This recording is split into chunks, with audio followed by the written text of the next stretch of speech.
बिस्मिल्लाहिर्रहमानिर्रहीम क़ाल रब्बि इश्रह ली सदरी व यस्सिर ली अमरी वहलुल उक़दतम मिन लिसानी यफ़क़हू क़ौली। नाज़रीन अकराम, अस्सलामु अलैकुम व रहमतुल्लाहि व बरकातुहू। पिछली नशिस्त में जैसे हमने देखा कि मुख्तलिफ़ इंग्लिश बाइबल्स, उनके अंदर क्या फेरबदल है। सिर्फ अंग्रेज़ी बाइबल्स को अगर मिसाल के तौर पर लें तो एक बाइबल में कुछ है और दूसरी बाइबल्स में कुछ है। और मिसाल के तौर पर हमने लिया था King James version, new international version, American standard Bible और new world translation. King James version आम प्रोटेस्टेंट बाइबल है, बहुत पहले से है, बहुत ही मकबूल हुई। लेकिन फिर उसके बाद में जब उसके ऊपर तहकीक हुई और कुछ लोग ऐसे निकले कि कहने लगे कि किंग जेम्स वर्जन में बहुत डिफेक्ट्स हैं, बल्कि रिवाइज्ड स्टैंडर्ड वर्जन के प्रीफेस के अंदर तो यूँ जुमला आता है, yet King James version has grave defects. King James version में बहुत ही ज़बरदस्त गलतियां हैं, डिफेक्ट्स हैं। तब वो गलतियों को सुधारते हुए न्यू इंटरनेशनल वर्जन ये प्रोटेस्टेंट में मकबूल है। न्यू इंटरनेशनल वर्जन ये प्रोटेस्टेंट्स में मकबूल है। फिर उसके बाद में अमेरिकन स्टैंडर्ड बाइबल, जाहिर है अमेरिका में ज़्यादा मकबूल। और न्यू वर्ल्ड ट्रांसलेशन ये जेहोवा विटनेस की बाइबल है। जेहोवा विटनेस वो लोग जो ये कहते हैं कि यहोवा खुदा का नाम है। प्रोटेस्टेंट्स और जेहोवा विटनेस में बहुत ज़बरदस्त फ़र्क है। जेहोवा विटनेस ये मानते हैं कि ईसा अलैहिस्सलाम खुदा नहीं। जेहोवा विटनेस ये मानते हैं कि होली गोस्ट खुदा नहीं, पाक रूह खुदा नहीं, ट्रिनिटी में नहीं मानते। तो इस तरीके से अकीदे में इन दोनों में बहुत ज़बरदस्त फ़र्क है। दूसरे ईसाई तो जेहोवा विटनेस को क्रिश्चियन ही नहीं समझते, लेकिन जेहोवा विटनेस भी अपने आप को अच्छा क्रिश्चियन समझते हैं, दूसरों को कमतर समझते हैं। बहरहाल हमारी बात हो रही थी कि इन चार किस्म की इंग्लिश तर्जुमे वाली बाइबल या इंग्लिश में जो बाइबल है, एक बाइबल में कुछ है, दूसरी बाइबल में कुछ है। हमने देखा कि जॉन, यूहन्ना बाब नंबर 8 और 9 नंबर के वर्स के अंदर वो जिक्र मिलता है कि उन लोगों ने सुना और सुनने के बाद में अपने ज़मीर में झांका और फिर वो लोग चले गए। ये कौन सा वाक़या है? अगर आपको याद होगा तो ये वाक़या वो है जिसका हमने जिक्र किया था कि एक बदकार ज़िनाकार औरत को ईसा अलैहिस्सलाम के पास में लाया जाता है और कहा जाता है कि ए मास्टर, इन्होंने ज़िना किया है, क्या सज़ा होनी चाहिए?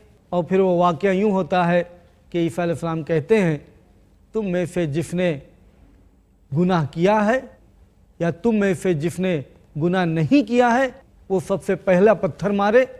इतना कहना था कि एक एक लोग अपने ज़मीर में झांकते हैं, अपने आप को झांकते हैं और एक एक करके चले जाते हैं। ये बात हमने पहले जिक्र किया कि रिलायबल मैन्युस्क्रिप्ट्स, कोडेक्स सिनेटिकस, कोडेक्स वेटिकनस उसमें नहीं है, और दूसरी बाद के जो लिखे गए नुस्खे हैं उसके अंदर है। अब जाहिर है कि जो लोग इसको मानते हैं और इस चीज़ को अकीदा रखते हैं और मोतबर को मोतबर ना मानते हुए बाद के नुस्खों को अहमियत देते हैं, उसको उन्होंने रखा। और ऑथराइज किंग जेम्स वर्जन में वो बात है कि उन लोगों ने जब सुना तो अपने ज़मीर को देखा, टटोला और फिर चले गए। ये जो वाक़या यूहन्ना 7 नंबर के बाब और 53 नंबर के वर्स से लेकर के 8 नंबर के बाब और 11 नंबर के वर्स तक है, जो मैन्युस्क्रिप्ट का हमने जिक्र किया कि रिलायबल मैन्युस्क्रिप्ट में नहीं है, बाद के लोगों ने उसको लिखा है और बाद की मैन्युस्क्रिप्ट में है। तो कुछ बाइबल के लोगों ने उनको माना, भले ही वो बाद के मैन्युस्क्रिप्ट्स में लिखे गए हों, लेकिन कुछ बाइबल के लोगों ने पुराने मैन्युस्क्रिप्ट्स के पुराने नुस्खों को ज़्यादा अहमियत दी और उस चीज़ को वहाँ से निकाल दिया। तो ये बात यूहन्ना की 8 नंबर का बाब और 9 नंबर की वर्स इसी खित्ते में आता है, 7:53 से लेकर के 8:11 तक। उसके अंदर ये जो जुमला पाया जाता है कि उन लोगों ने अपने ज़मीर में झांका, उन लोगों ने अपने ज़मीर में झांका, ये बात न्यू इंटरनेशनल वर्जन से गायब, बल्कि उसको चेंज करके इतना लिखा, those who heard began to go away. जिन लोगों ने सुना वो लोग वहाँ से चले गए। जिन लोगों ने सुना उन्होंने अपने ज़मीर में झांका फिर चले गए, ऐसा नहीं, बल्कि जिन लोगों ने सुना वो लोग चले गए। अपने ज़मीर में झांका ये न्यू इंटरनेशनल वर्जन में नहीं है। होना तो ये चाहिए था कि पूरा का पूरा हिस्सा गायब कर दें, क्योंकि ये कोडेक्स सिनेटिकस में नहीं है, कोडेक्स वेटिकनस में नहीं है, लेकिन इतना ही हिस्सा गायब किया कि अपने ज़मीर में उन लोगों ने झांका, इतना ही हिस्सा गायब किया। अमेरिकन स्टैंडर्ड बाइबल ने भी वैसे ही किया, पूरा का पूरा नहीं उड़ाया, बल्कि इतना ही गायब किया कि अपने ज़मीर में उन लोगों ने झांका। ना मालूम इसमें क्या पेचीदगी, क्या मायूब की बात थी कि उन लोगों ने अपने ज़मीर में झांका, इतने एतराज़ करने की चीज़ थी, इसको निकाल दिया। लेकिन जेहोवाज विटनेस की बाइबल तो उसमें से निकाल ही दिया गया। जेहोवाज विटनेस की बाइबल, जिनको दूसरे क्रिश्चियन ही नहीं समझते, उन्होंने अपनी बाइबल में से निकाल दिया। क्यों निकाल दिया? क्योंकि कोडेक्स सिनेटिकस में नहीं है, कोडेक्स वेटिकनस में नहीं है। तो जब रिलायबल और सबसे पुरानी नुस्खों में नहीं है तो उन्होंने निकाल दिया। तो नतीजा क्या हुआ कि कुछ बाइबल में है और कुछ बाइबल में नहीं है, कुछ बाइबल में है और कुछ बाइबल में चेंजेस है। तो कुछ में चेंजेस करके रखा हुआ है, अपने ज़मीर में झांका, वो हिस्सा निकाल दिया, और एक बाइबल में तो पूरा हिस्सा ही निकाल दिया। यूहन्ना 9 नंबर के बाब और 4 नंबर के वर्स, उसके अंदर है, I must work the works of him that sent me. मुझे वो काम करना ही है जिस काम के लिए मुझे भेजा गया है। ये जुमला है, मुझे वो काम करना ही है जिस काम के लिए मुझे भेजा गया। ये ऑथराइज्ड किंग जेम्स वर्जन में है, किंग जेम्स वर्जन के अंदर ये मौजूद है। लेकिन देखिए कि दूसरी बाइबल में कैसे चेंज आ गए, उन्होंने कैसे चेंज कर दिया। मुझे जो काम करने के लिए भेजा गया वो करना है, मुझे को उन्होंने वी मस्ट, हम सब को वो काम करना है जो काम के लिए भेजा गया है। We must do the work of him who sent me. बड़ा अजीब सेंटेंस बना, इंग्लिश वाइज ही गलत हो गया। We must do the work of him who sent me. Change किया तो कम से कम चेंज करते वक्त इंग्लिश तो दुरुस्त करते कि हमको वो सब काम करना चाहिए जिस काम के लिए मुझे भेजा गया। जब हमको करना चाहिए तो मुझे कैसे आएगा, बल्कि अब आना चाहिए, हमको भेजा गया। तो चेंज तो करते हो लेकिन इंग्लिश लैंग्वेज ही गायब कर देते हो, इंग्लिश लैंग्वेज में गलती करते हो। We must do the work of him who sent me. दूसरी तरफ वापस न्यू स्टैंडर्ड बाइबल में वैसे ही वी मस्ट, हम सबको, मुझको के बजाय हम सबको वही काम करना है जिसके लिए मुझे भेजा गया है। उसी तरीके से न्यू वन ट्रांसलेशन में भी वही बात है कि हम सबको। तो मालूम यह हुआ कि एक जगह पर मुझको है और दूसरी जगह पर हम सबको है। एक और हवाला लें, जॉन चैप्टर 10 वर्स नंबर 30, बहुत मशहूर verse, I and my father are one. और ये वर्स ईसाई हजरात हवाला के तौर पर देते हैं कि यहाँ पर ईसा अलैहिस्सलाम कहते हैं कि मैं खुदा हूँ, I and my father are one. लेकिन हकीकत ये है कि ये बात दुरुस्त नहीं है। हम इंशाल्लाह फिर कभी इस बात पर बहस करेंगे, लेकिन यहाँ पर सिर्फ चेंज बताएंगे कि क्या चेंजेस हुए हैं। एक जगह पर चेंज है, यहाँ पर माय फादर है तो माय पूरा गायब ही कर दिया, I and the father are one. मैं और बाप एक है, माय मेरा बाप निकाल दिए। उसी तरीके से न्यू अमेरिकन स्टैंडर्ड में मेरा बाप निकाल दिए, उसी तरीके से न्यू वर्ल्ड ट्रांसलेशन में मेरा बाप निकाल दिए। इस तरीके से ये चेंजेस करते हैं कि जॉन यूहन्ना 10 नंबर के बाब और 30 नंबर के वर्स के अंदर, जो बहुत मशहूर वर्स है, और ईसाई हजरात इसी वर्स को कोट करते हैं, हवाला देते हैं, जिसके ज़रिए से वो ये साबित करना चाहते हैं कि ईसा अलैहिस्सलाम यहाँ पर दावा कर रहे हैं मैं और मेरा बाप एक है, कि मैं खुदा हूँ। तो इस तरीके से ईसाई हजरात ये वर्स कोट करते हैं। लेकिन हमने देखा कि दूसरी बाइबल में चेंज कर दिए हैं। ऑथराइज किंग जेम्स वर्जन में मैं और मेरा बाप एक है, न्यू इंटरनेशनल वर्जन में मैं और बाप एक है, मेरा बाप गायब। अमेरिकन स्टैंडर्ड बाइबल में मैं और बाप एक है, मेरा बाप गायब। न्यू वर्ल्ड ट्रांसलेशन में मैं और बाप एक है, मेरा बाप वहाँ पर भी गायब। तो इस तरीके से ये चेंजेस दूसरी बाइबल में हम देख रहे हैं कि किस तरीके से बाइबल में हेर फेर है। दूसरा हवाला देखते हैं Acts chapter 2 verse number 30, 2 number के बाब और 30 नंबर के वर्स में। ऑथराइज किंग जेम्स वर्जन के अंदर है और यहाँ पर बहुत ज़बरदस्त तरीके से चेंजेस है। That of the fruit of his loins according to the flesh he would raise up Christ to sit on his throne. इसका मतलब है कि उसके पुष्ट से जो इंसानियत या इंसान निकले हैं, उसके हिसाब से खुदा जो है उसको क्राइस्ट के थ्रोन के ऊपर बिठाएगा। He would raise up Christ to sit on his throne. खुदा जो है क्राइस्ट को, ईसा अलैहिस्सलाम को ऊंचा करेगा और उसकी थ्रोन पर बिठाएगा। ये पूरा जुमला इस तरीके से है। लेकिन न्यू इंटरनेशनल वर्जन में देखिए क्या है, he would place one of his defendants on his throne. पूरा जुमला ही चेंज हो गया। ऑथराइज किंग जेम्स वर्जन में है कि उसकी पुष्ट से, उसके हिसाब से जो उनकी नस्ल निकलेगी, उसके हिसाब से क्राइस्ट को ऊंचा किया जाएगा, ऊंचा करके थ्रोन के ऊपर बिठाया जाएगा। ये पूरी बात है ही नहीं, बल्कि न्यू इंटरनेशनल वर्जन में है he would place one of his defendants on his throne. वो उनके औलादों में से एक को थ्रोन पर बिठाएगा, गद्दी पर बिठाएगा। पूरा जुमला ही चेंज हो गया। न्यू अमेरिकन स्टैंडर्ड में to sit one of his defendants upon his throne, ताकि बिठाए उनके नस्लों में से एक शख्स को गद्दी पर। क्राइस्ट वर्ड गायब, उनके पुष्ट में से जो नस्ल निकले वो गायब। उस तरीके से पूरा चेंज ही हो गया।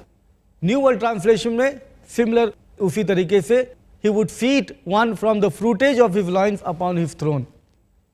तो हम देख रहे हैं किस तरीके से चारों बाइबल में मुख्तलिफ बात है। दूसरा एक और अच्छा दिलचस्प हवाला Acts chapter 8 verse number 37, 8 number के बाब और 37 नंबर के वर्स में है। यहाँ पर देखिए क्या लिखा है, इफ दाउ बिलीवेस्ट विथ ऑल दाइन हार्ट, अगर तुम अपने पूरे पूरे दिल के साथ में यकीन लाते हो, दाउ मेस्ट, जैसा कि तुम चाहते हो। And he answered and said, और उन्होंने जवाब दिया और कहा, I believe that Jesus Christ is the sun of God, और मैं मानता हूं कि ईसा अलैहिस्सलाम खुदा के बेटे हैं। खुदा का बेटा, ये अकीदा ईसाइयों के नज़दीक अजीब तर है कि ईसा अलैहिस्सलाम को वो खुदा का बेटा कहते हैं। खुदा का बेटा कहने से ईसाई हजरात कुछ और अकीदा वहाँ से अखज़ करते हैं। खुदा का बेटा कहने से वो ये मुराद लेते हैं कि ईसा अलैहिस्सलाम खुदा हैं, क्योंकि अगर आदमी का बेटा आदमी तो खुदा का बेटा भी खुदा। और ये अकीदा वो लोग अजीब तर लॉजिक से अपने बना बैठे हैं और ये अकीदा वो मानते हैं। जबकि खुदा का बेटा, ये फ्रेज बहुत ही आम फ्रेज है बाइबल के अंदर। खुदा का बेटा, son of God, Luke chapter 3 verse 38 के अंदर है, एडम सन ऑफ गॉड, आदम खुदा का बेटा है। जेनेसिस पैदाइश 6 नंबर के बाब 2 और 3 नंबर की वर्स में है कि sons of God came to daughters of man, खुदा के बेटे आदमियों की बेटियों के पास में आए। खुदा के बेटे प्लूरल में है, जमा में। Psalms chapter number 2 verse number 7 में है, 2 नंबर के बाब और 7 नंबर के वर्स में है कि David today I have begotten thee, दाऊद तुम्हें मैं आज जनता हूं, तुम मेरे बेटे हो। तो खुदा के बेटा इस तरीके से बाइबल के अंदर बहुत जगह है, बल्कि Romans chapter 8 verse number 14, 8 number के बाब और 14 नंबर की वर्स में है, as many as are led by the spirit of God are sons of God. जो कोई भी पाक रूह से सन ऑफ गॉड है, मतलब कोई भी Tom Dick and Harry sun of God हो सकते हैं। तो इस तरीके से सन ऑफ गॉड का जुमला है कि जो कोई भी अच्छा है वो सन ऑफ गॉड हो सकता है। लेकिन ये जुमला सन ऑफ गॉड का बाइबल में चेंज ही होकर रह गया। ऑथराइज किंग जेम्स वर्जन में है, लेकिन न्यू इंटरनेशनल वर्जन में पूरा का पूरा वर्स उड़ा दिया, है ही नहीं। Acts chapter 8 verse number 37 New international version में नहीं है, पूरा गायब। न्यू अमेरिकन स्टैंडर्ड में है तो जरूर, लेकिन बाइबल के टेक्स्ट में नहीं है, बल्कि नीचे जो फुट नोट हाशिए होते हैं उसके अंदर लिखा हुआ है। न्यू वर्ल्ड ट्रांसलेशन जेहोवा विटनेस की बाइबल, उसके अंदर भी सिरे से नहीं है, पूरा उड़ा दिया। मतलब क्या कि सन ऑफ गॉड ये जुमला उनके नज़दीक मुनासिब नहीं, और उन्होंने गालिबन मैन्युस्क्रिप्ट के हिसाब से, नुस्खों के हिसाब से नहीं रखा, उड़ा दिया। तो नतीजतन क्या है कि एक बाइबल में है, दूसरी बाइबल में नहीं। और एक हवाला इसी तरीके से Acts chapter 23 verse number 9, 23 number के बाब और 9 नंबर के वर्स में है, let us not fight against God. हमको खुदा के खिलाफ लड़ाई नहीं लड़ना चाहिए। ये जुमला एक्ट्स चैप्टर 23 23 नंबर के बाब और 9 नंबर की वर्स में है। लेकिन NIV न्यू इंटरनेशनल वर्जन उसमें से गायब। New American standard American Bible में उसमें से भी गायब, और न्यू वर्ल्ड ट्रांसलेशन उसमें से भी गायब। पूरा का पूरा सपाचट खत्म। एक बाइबल में है, दूसरे बाइबल में बिल्कुल है ही नहीं। उसी तरीके से रोमन्स चैप्टर 13 वर्स नंबर 9 में, thou shalt not bear false witness, तुमको झूठी गवाही नहीं देनी है। तुमको झूठी गवाही नहीं देनी है। कहां पर है? रोमन्स, ये न्यू टेस्टमेंट की किताब 13 नंबर के बाब और 9 नंबर की वर्स है। लेकिन न्यू इंटरनेशनल वर्जन में उमिट कर दिया, खत्म नहीं है वो। अमेरिकन स्टैंडर्ड में खत्म कर दिया, अमेरिकन बाइबल में नहीं है। न्यू वर्ल्ड ट्रांसलेशन में भी खत्म कर दिया, उसमें से भी नहीं है। तो एक बाइबल में है, दूसरे बाइबल में नहीं है।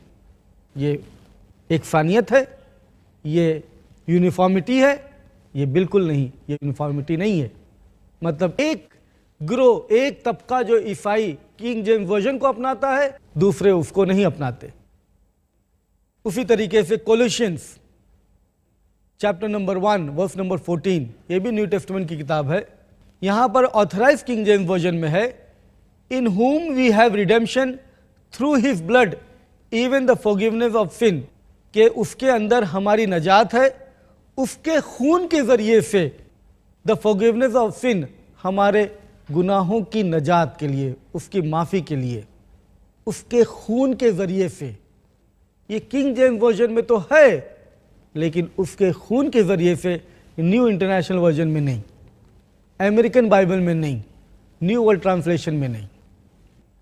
और एक हवाला लीजिए, 1 टिमोथी चैप्टर 3 वर्स 16, ये भी न्यू टेस्टमेंट की किताब है। ऑथराइज किंग जेम्स वर्जन में या किंग जेम्स वर्जन में है, God was manifest in the flash. God जो है वो इंसान की शक्ल में आया, manifest in the flash God. ये बहुत बड़ा जुमला हुआ, अकीदे के खिलाफ या अकीदे के हिसाब से तो बहुत ही घिनौना और बहुत ही खराब।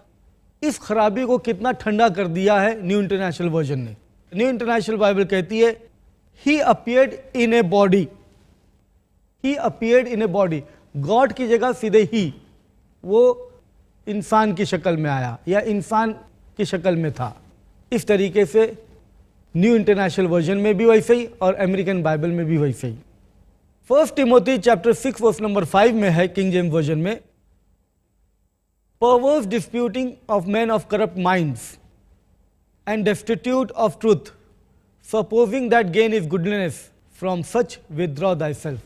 मतलब एक चीज बैन की जा रही है और कहा जा रहा है कि तुम इससे बचो, तुम इससे बचो, ये जुमला ऑथराइज किंग जेम्स वर्जन में है, लेकिन न्यू इंटरनेशनल वर्जन में नहीं, अमेरिकन स्टैंडर्ड बाइबल में नहीं और न्यू वर्ल्ड ट्रांसलेशन में भी नहीं। एक और हवाला ले लेते, 1 Peter chapter 1 verse number 22, you have purified your souls in obeying the truth through the spirit. तुमने अपने सोल को, रूह को, नफ्स को प्यूरिफाई कर लिया है सच्चाई को अपनाने में, थ्रू द स्पिरिट, पाक रूह के जरिए। पाक रूह के जरिए ये ऑथराइज किंग जेम्स वर्जन में तो है, लेकिन न्यू इंटरनेशनल वर्जन में नहीं, NIV में नहीं और अमेरिकन स्टैंडर्ड बाइबल में भी नहीं और न्यू वर्ल्ड ट्रांसलेशन में भी नहीं। तो एक जगह पर है, दूसरी जगह पर नहीं। इस तरीके से अंग्रेजी बाइबल में ही हम टटोले तो उसके अंदर कितना ज़बरदस्त फेरबदल है। तो सोचिए तो सही कि बाइबल यूनिफॉर्म है क्या? मैन्युस्क्रिप्ट्स, नुस्खे ये यूनिफॉर्म है, वो एक जैसे हैं, हूबहू है? सारी की सारी बाइबल जो इनके पास में वो एक दूसरे से आइडेंटिकल है, हूबहू है? ये आइडेंटिकल नहीं, ये हूबहू नहीं। तो वो कलाम जो महफूज नहीं है, जो प्रिजर्व नहीं है, उसको आप अल्लाह की जानिब से कैसे कह सकते हैं? उसको आप खुदा का वर्ड कैसे कह सकते हैं? जब वो चीज़ महफूज ही नहीं है तो वो निजात का जरिया कैसे बने? ये बात सोचने की है, लेकिन हम अपनी बात को अगली निशिस्त में जारी रखेंगे। तब तक के लिए हम इजाज़त चाहते। व आखिर दावाना अनिल हम्दुलिल्लाहि रब्बिल आलमीन।